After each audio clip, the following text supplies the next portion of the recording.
بسم اللہ الرحمن الرحیم۔ مضمون نمبر 12 تعلیم نسواں یعنی خواتین کی تعلیم اور ملک کی ترقی۔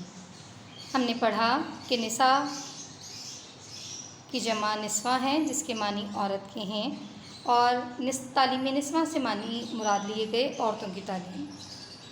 ہم نے دیکھا کہ علم ایک روشنی ہے اور نور ہے، اور اس کا حاصل کرنا ہر مسلمان مرد اور عورت پر فرض قرار دیا گیا ہے۔ جس طرح مرد اور عورت زندگی کی گاڑی کے دو پہیے ہیں، اسی طرح تعلیم کا حاصل کرنا بھی دونوں کے لیے بہت ضروری ہے۔ کسی دانا کا بھی یہ مشہور قول ہے کہ ماں کی گود بچے کی پہلی درسگاہ ہوتی ہے۔ یہ سب کچھ جان لینے کے بعد اب ہم اپنے مضمون کے بقیہ نصف حصے کی جانب بڑھتے ہیں۔ ہم نے عرفہ کریم کے بارے میں پڑھا، ہم نے ڈاکٹر نگار جوہر کے بارے میں پڑھا، جنہوں نے خواتین ہونے کے باوجود اپنی فیلڈ میں بہت کارہائے نمایاں سر انجام دیے۔ علاوہ ازیں سیاست کے خارزار میں یعنی سیاست کا جو کانٹوں بھرا میدان ہے، اس میں بھی ملکی خواتین آگے بڑھ رہی ہیں۔ اس کی مثال مادر ملت محترمہ فاطمہ جناح کی، اور دوسری مثال محترمہ بے نظیر بھٹو کی ہے، جو نہ صرف وزیر اعظم کے جلیل القدر یعنی قابل احترام عہدے پر متمکن رہیں، قیام کیا، بلکہ جنہوں نے پاکستانی خواتین کو علم و فضل و ہنر سے آراستہ کرنے کے لیے بھی بڑی جدوجہد کی۔ آج ملک کے مرکزی اور صوبائی اداروں میں پاکستانی خواتین نے اپنی قابلیت کا لوہا منوایا ہے، یعنی اپنی سکہ اپنی قابلیت کا منوا لیا ہے۔ کوئی بینک ہو یا سرکاری اور غیر سرکاری دفتر، کہیں بھی خواتین کی کارکردگی مردوں سے کم نہیں ہے۔ خصوصاً ہسپتالوں، اسکولوں، کالجوں اور یونیورسٹیوں میں خواتین اپنے فرائض بطریق احسن انجام دے رہی ہیں۔ علامہ اقبال نے مجا طور پر کہا ہے، وجود زن سے ہے یعنی عورت کے وجود سے ہے تصویر کائنات میں رنگ، اسی کے ساتھ سے ہے زندگی کا سوز درون۔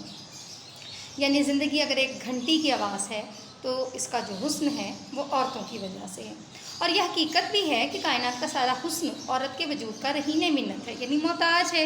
زندگی کا سوز درون اسی سانس سے نکلتا ہے، زندگی کی گھنٹی کی آواز اسی سے نکلتی ہے، مگر یہ اسی صورت میں ممکن ہے جب عورت علم و حکمت اور فہم و فراست یعنی عقل و دانائی سے آراستہ ہو۔ جدید ضروریات زندگی نے عورتوں کو اس امر کا احساس دلایا ہے کہ انہیں گھر کی چار دیواری سے نکل کر دفتروں، بازاروں اور صنعت و حرفت یعنی کارخانوں کے مرکز میں مردوں کے شانہ بشانہ بالکل ساتھ کام کرنا ہے۔ حوالے کا شعر آپ دیکھیں گے، بیٹی کے لیے زیور تعلیم سے بڑھ کر تحفہ کسی بابل کا کوئی اور نہیں۔ یہ طے شدہ حقیقت ہے کہ تعلیم یافتہ خواتین ہی باعزت روزگار کے حصول میں کامیاب ہو سکتی ہیں۔ عصر حاضر یعنی دور جدید میں عورتوں کے لیے معاشرے میں ایک بہتر مقام متعین ہو چکا ہے۔ مخلوط تعلیم یعنی مرد اور عورتوں کی اکٹھی تعلیم، کو ایجوکیشن کے اداروں کے ساتھ ساتھ خواتین کے لیے انگنت یعنی ڈھیر ساری الگ درسگاہیں بھی بن چکی ہیں، جہاں وہ بغیر کسی بھی مزاحمت کے اعلیٰ تعلیم حاصل کر سکتی ہیں، یعنی ان کو کوئی روک نہیں سکتا۔ ضرورت اس امر کی ہے کہ مواقع کی اس فراوانی سے خواتین بھرپور استفادہ کریں۔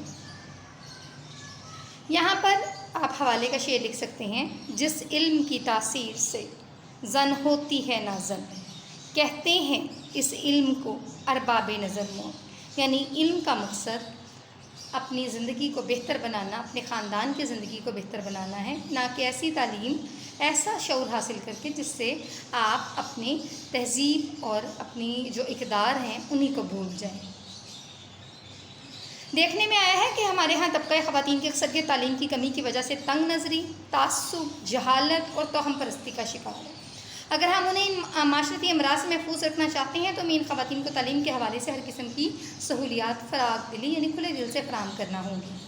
خواتین کو دنیوی تعلیم کے ساتھ ساتھ دین کی تعلیم بھی یعنی دنیا کی تعلیم کے ساتھ ساتھ دین کی تعلیم بھی حاصل کرنا چاہیے، تاکہ وہ آئندہ نسلوں کی مثبت خطوط پر تربیت کر سکیں۔